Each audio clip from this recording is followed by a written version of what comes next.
Hello hello guys. जैसा आपने देखा है कि आप लोग लास्ट क्लास में पॉलिनॉमियल वाला चैप्टर आपको पढ़ा रहे थे, है ना। उम्मीद है कि जितनी चीज़ आप लोगों ने लास्ट वाली क्लास में आपको समझाया है उतना आपको समझ में आया होगा कि पॉलिनॉमियल क्या होता है, या अलजेब्रिक एक्सप्रेशन क्या था, या टर्म्स क्या होते हैं, या कोफिशिएंट क्या होते हैं। उन सब चीज़ के बारे में आपको लास्ट क्लास में उतना आपको समझ में आया होगा, ठीक है ना। उसी को आप लोग आगे बढ़ाते हैं, मतलब वो जो पॉलिनॉमियल वाला अपने चैप्टर पढ़ रहे थे आप लोग, इंपॉर्टेंट चैप्टर जो सीख रहे थे, उसी का आज ये दूसरा लेक्चर है ना। तो पहला लेक्चर आप लोगों ने कल लिया था पॉलिनॉमियल पे, मतलब कल मतलब बोले तो इससे पहली वाली जो आपको वीडियो मिली है पहला लेक्चर था, और ये जो वीडियो मिलेगी आपको दूसरा लेक्चर है, ठीक है ना। चलो, लास्ट क्लास में मैंने छोड़ा था डिग्री के ऊपर, है ना। तो मैं डिग्री को ही थोड़ा सा और आगे बढ़ा देता हूँ। हो सकता है कि आपको लास्ट में जो बात मैंने बताई थी वो समझ में ना आया हो, ठीक। जो भी प्रॉब्लम आती है आप कमेंट्स में नीचे लिख दिया करो ताकि अपने को समझ में आ जाए। हाँ जी, तो अपन लोग लास्ट क्लास में डिग्री के बारे में बोले थे कि डिग्री होता क्या है। तो बताया गया था कि जो हाईएस्ट पावर होती है वेरिएबल की वो डिग्री कहलाती है ना, मतलब जो highest power of a variable is called degree, ठीक। अच्छा, फिर अपन लोगों ने ये सीखा था कि डिग्री फाइंड करते कैसे हैं। तो बस चेक करते हैं कि वेरिएबल की जो हाईएस्ट पावर है वो डिग्री होगा। तो लास्ट क्लास में जैसे आप लोगों ने देखा कि अपन लोगों ने बोला कि कुछ पॉलिनॉमियल ऐसे होते हैं, हाँ। और जैसे एक पॉलिनॉमियल दे रखा है, मान लो x करके पूछा गया कि इसकी डिग्री क्या होगी, तो आप लोगों ने बोला कि इसकी डिग्री जो है वो 1 के बराबर होगा, ठीक है। अगर एक पॉलिनॉमियल दे रखा है x स्क्वायर करके तो इसकी डिग्री 2 के बराबर होगा। और अगर एक पॉलिनॉमियल दे रखा है आपके पास x क्यूब करके तो इसकी डिग्री आपका 3 के बराबर होगा। ऐसे ही अगर आपके पास एक पॉलिनॉमियल दे रखा है x की पावर 4 करके तो इसकी डिग्री जो है वो 4 के बराबर होगा, ठीक है। तो मैंने बोला कि थोड़ा सा एनसीईआरटी से बाहर चलते हैं, या एक और एनसीईआरटी का एग्जांपल ले लेते हैं पहले।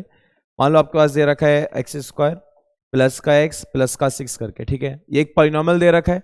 अभी तक आपने जो 4 एग्जाम्पल जो देखे थे शुरुआत के, वो सब मोनोमियल थे, है ना। ये तो पता ही होगा, जिसके पास एक टर्म है वो मोनोमियल होता है, 2 टर्म वाला बाइनोमियल, 3 टर्म वाला ट्राइनोमियल, और जिसके पास एक से ज्यादा टर्म्स होते हैं उसको आप लोग बोलते हैं मल्टीनोमियल। क्या बोलते हैं गाइज? मल्टीनोमियल, ठीक है ना। तो आपके पास ये एक मतलब ये मोनोमियल नहीं है, मल्टीनोमियल है, ठीक है। अब मल्टीनोमियल है और मेरे को इसकी क्या फाइंड करना है? डिग्री। तो उसके लिए बेहतर है कि आप अलग अलग टर्म की डिग्री फाइंड करो। तो पहले वाले टर्म की डिग्री कितना आएगा रे? 2। दूसरे वाले टर्म की डिग्री कितना आएगा? 1। और जो लास्ट वाला टर्म है इसकी डिग्री जो है वो किसके बराबर होगा? 0। वो कैसे? क्योंकि 6 को आप क्या लिख सकते हो गाइस? 6 इंटू एक्स की पावर 0 और इधर हाईएस्ट पावर 0। अब 2 1 0 में हाईएस्ट क्या है? तो आप बोलोगे सर 2 है। इसका मतलब इसकी जो डिग्री है वो आपका बराबर हो जाएगा किसके? 2 के बराबर हो जाएगा, ठीक है ना। चलो, ये बात यहां तक एनसीईआरटी में दे रखा है, इतना आपको समझ में आया होगा। अब बात आती है कि एनसीईआरटी से बाहर का सवाल सुनो।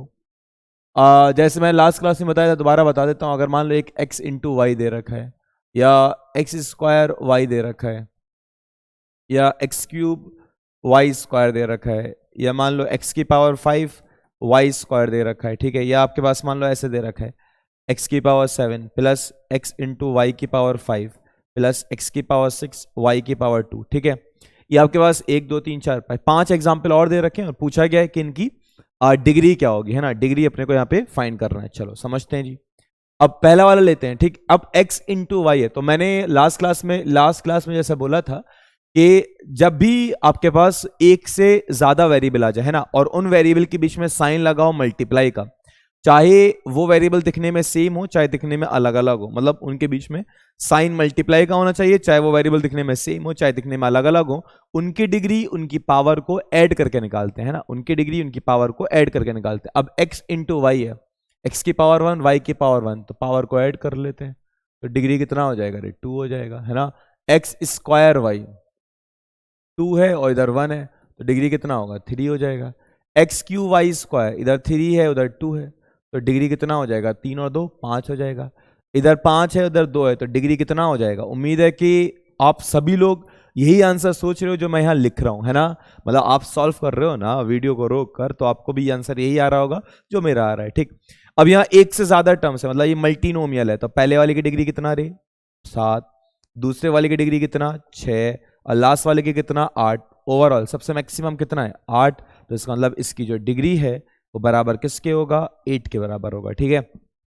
अब सुनो, जैसे ही ये सवाल मैं बोलता हूं ना कि बीच में साइन मल्टीप्लाई का आ जाए तो पावर ऐड हो जाती है, तो बच्चा फौरन सवाल पूछता है, सर बताओ अगर बीच में साइन डिवाइड का आ जाए तो क्या होगा? तो बात आती है सर, अगर मान लो कि एक्स स्क्वायर अपॉन वाई है, ठीक है, और पूछा गया कि इसकी डिग्री क्या होगी। अब बंदे ने दिमाग लगाया, उसने बोला कि सर ने बोला है कि जब बीच में साइन मल्टीप्लाई का आए तो पावर को ऐड कर लेना।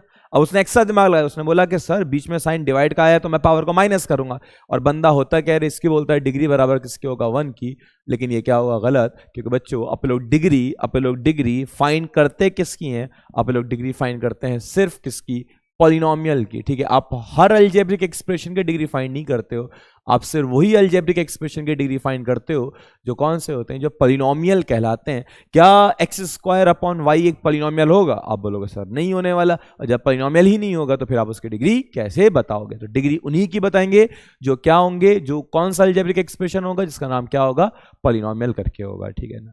उम्मीद है कि इतनी बात आपको समझ में आ रही है, ठीक है। जैसे मान लो फिर मैंने पूछा एक स्क्वायर रूट ऑफ 5 दे रखा है। अब बंदे ने दिमाग दौड़ाया, सर तो इसकी डिग्री तो कुछ होगी नहीं क्योंकि ये पॉलिनोमियल ही नहीं है। भैया क्या ये पॉलिनोमियल नहीं है?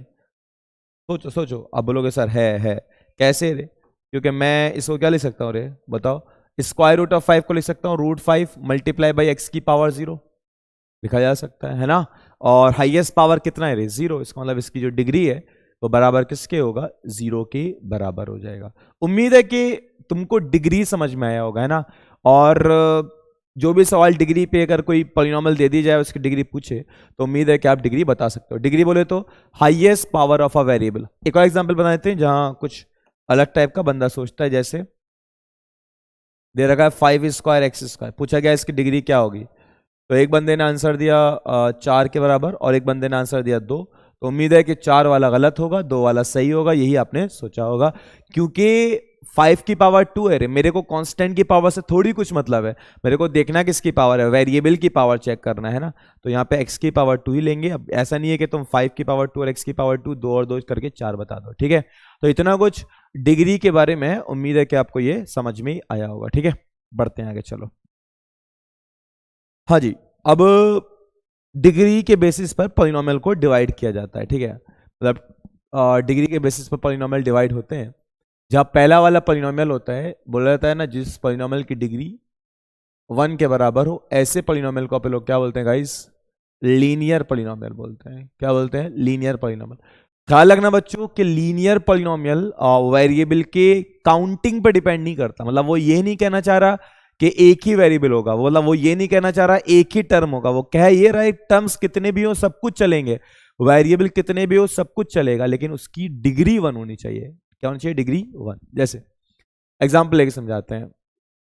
मान लो दे रखा x, डिग्री 1 है, लीनियर हुआ। मैंने बोला x प्लस वाई, अभी भी लीनियर है।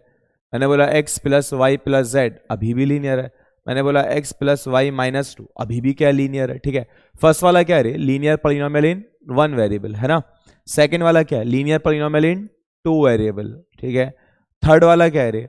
लीनियर पॉलिनोमियल इन 3 वेरिएबल, ठीक है ना।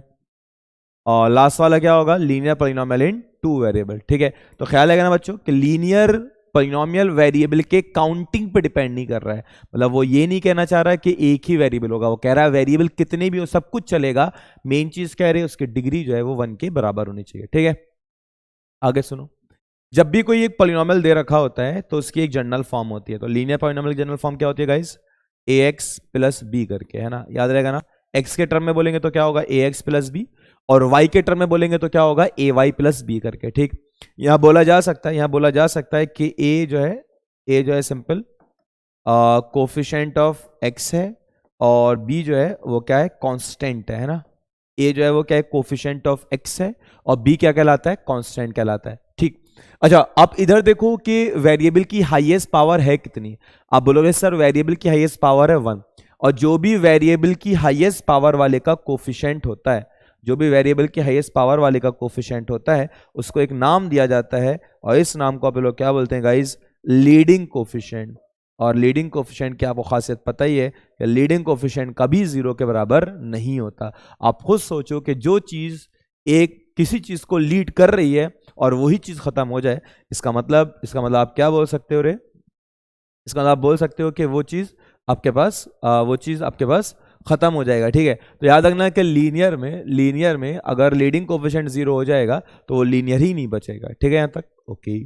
इसी में थोड़ा सा और आगे एक्सप्लेन कर देता हूँ, सुनते रहो। सुनो जी नेक्स्ट पॉइंट।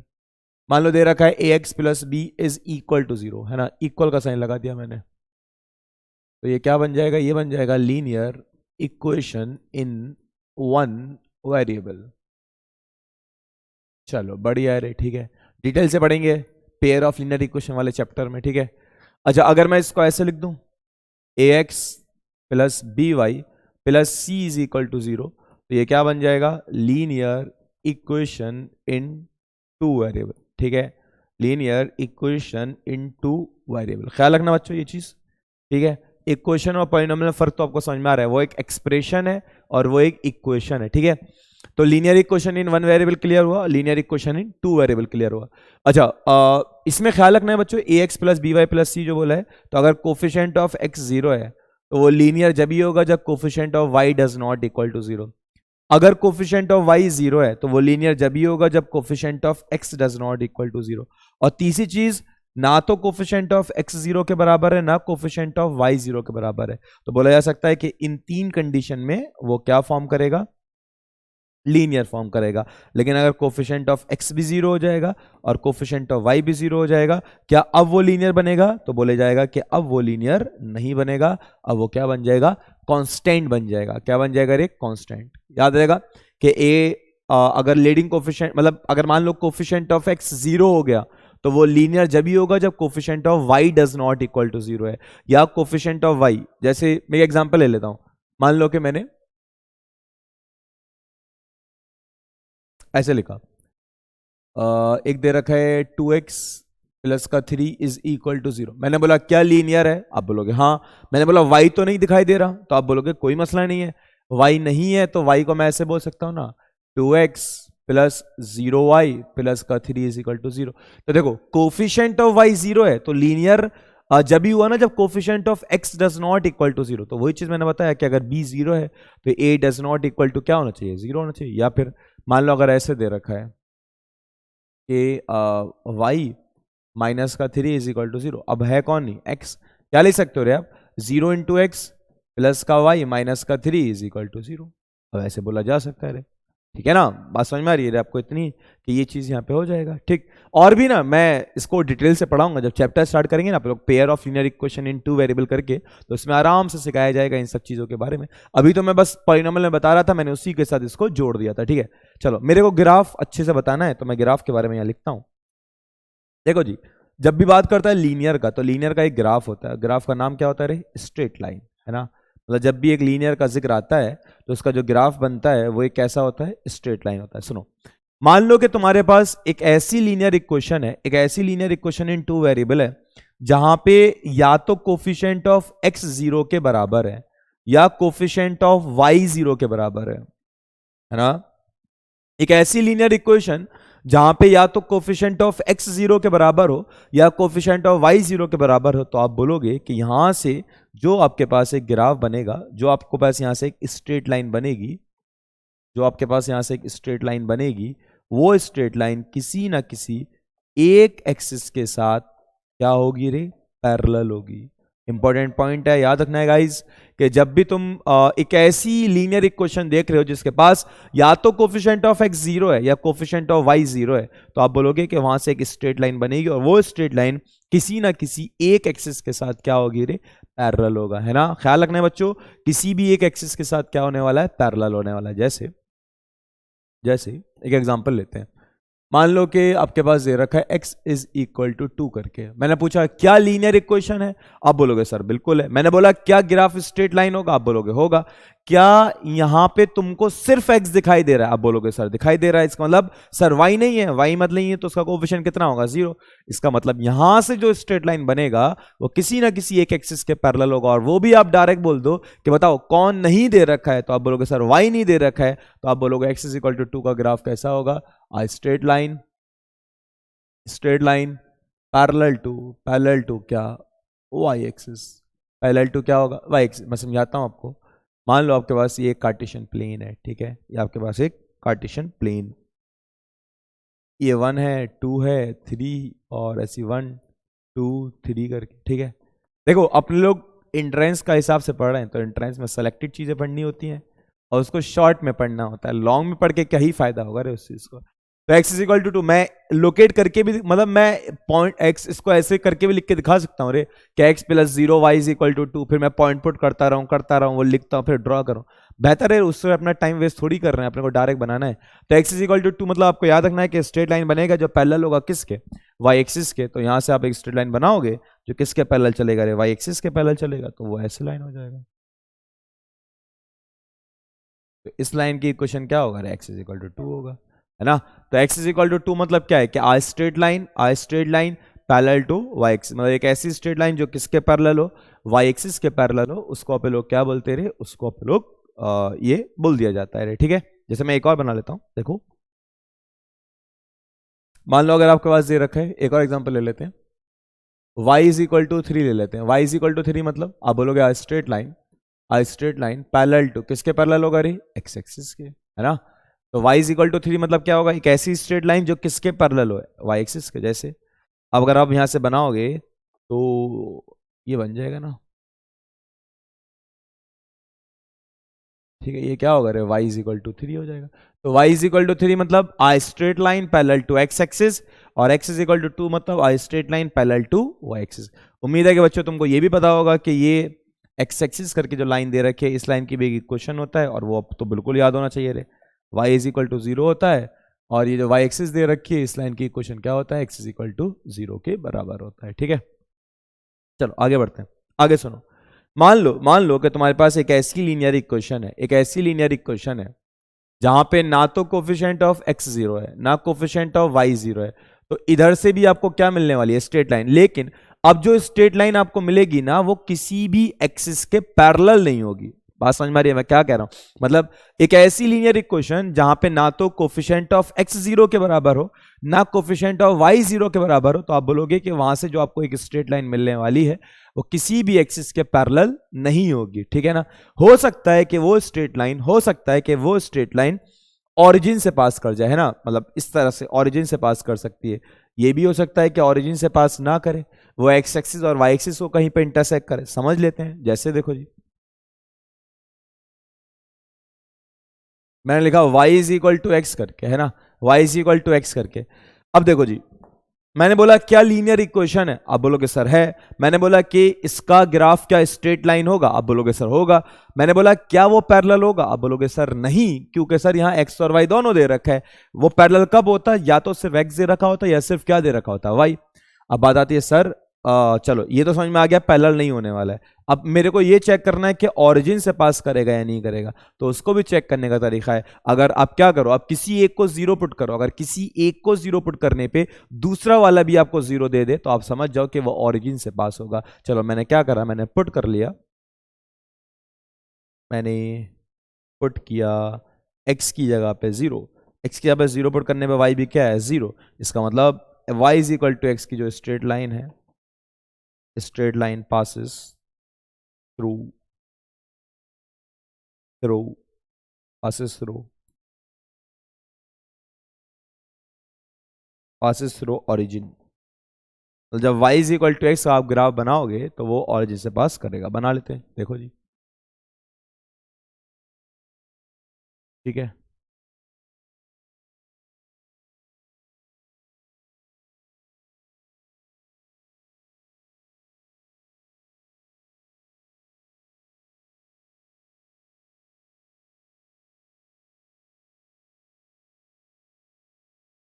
अच्छा देखो, क्योंकि x की जगह पे 1 पुट करोगे तो y भी 1 आएगा, x की जगह पे 2 पुट करोगे y भी 2 आएगा, -1 पुट करोगे तो -1 आएगा, ठीक। तो जब इसका स्ट्रेट लाइन आप लोग बनाएंगे तो वो ऐसे चला जाएगा,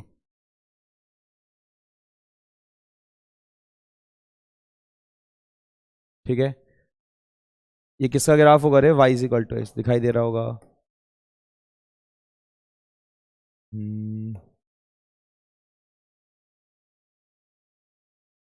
ठीक है, किसका ग्राफ होगा, y is equal to x का ग्राफ हो जाएगा, ठीक है। एक और एग्जांपल ले, देखो मान लो आपके पास ये रखा है y is equal to 2x करके, है ना, y is equal to 2x। क्या लाइन बनेगा? बोलोगे बिल्कुल बनेगा। क्या पैरेलल होगा? नहीं होगा, क्योंकि एक्स और वाई दोनों दे रखा है। क्या ओरिजिन से पास करेगा? बिल्कुल करेगा सर। आप क्या करो, आप पुट कर लो, एक्स की जगह पे 0 है ना, एक्स की जगह पे अगर मैं 0 पुट करूंगा तो वाई भी कितना आएगा? 0। तो यहां से भी जो अपने पास लाइन मिलने वाली है वो कहां से पास करके जाएगी? ओरिजिन से पास करके। ठीक है, चलो अब आगे बढ़ते हैं, एक और एग्जाम्पल लेते हैं। मान लो दे रखा है y is equal to x plus one. क्या दे रखा है? y is equal to x plus one करके। ठीक है, अब मेरे को चेक करना है कि वो स्ट्रेट लाइन जो मिलने वाली है वो ओरिजिन से पास करेगी या नहीं करेगी, है ना। तो मैंने क्या करा, मैंने x की जगह पे 0 पुट किया।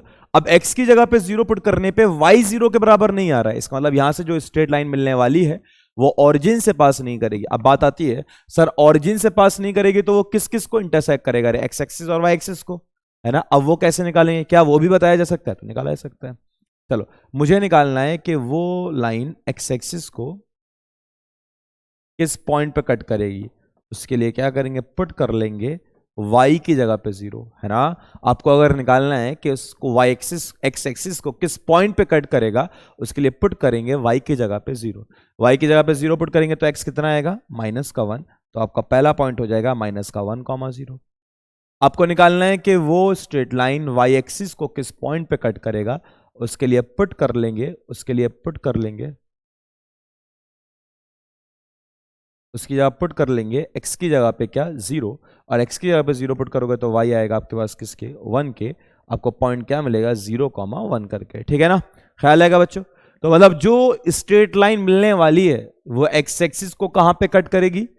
-1,0 पे, और y एक्सिस को 0,1 पे लोकेट करते हैं। चलो देखो जी,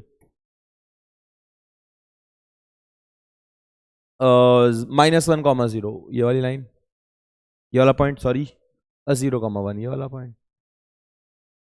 ठीक, इस तरह से आपके पास एक लाइन बन जाएगी और इस लाइन की इक्वेशन क्या होगा? y is equal to x plus one के बराबर हो जाएगा। बात समझ में आ रही है ना। तो ये सब आपको क्लियर हुआ है ना यहाँ पे कि ओरिजिन से पास कब करने वाली है, या किसी एक्सिस के पैरेलल कब होगी, या अगर पैरेलल नहीं है, ओरिजिन से पास नहीं कर रही है, तो वो एक्स एक्सिस और वाई एक्सिस को कहाँ पे कट करने वाली है। तो इतनी बातें आपको यहाँ समझ में आई होगी। तो आज अपने लोग क्या क्या सीख ले रहे हैं, अपने लोग डिग्री को आगे बढ़ाए थे, बढ़िया सा डिग्री सीखा है।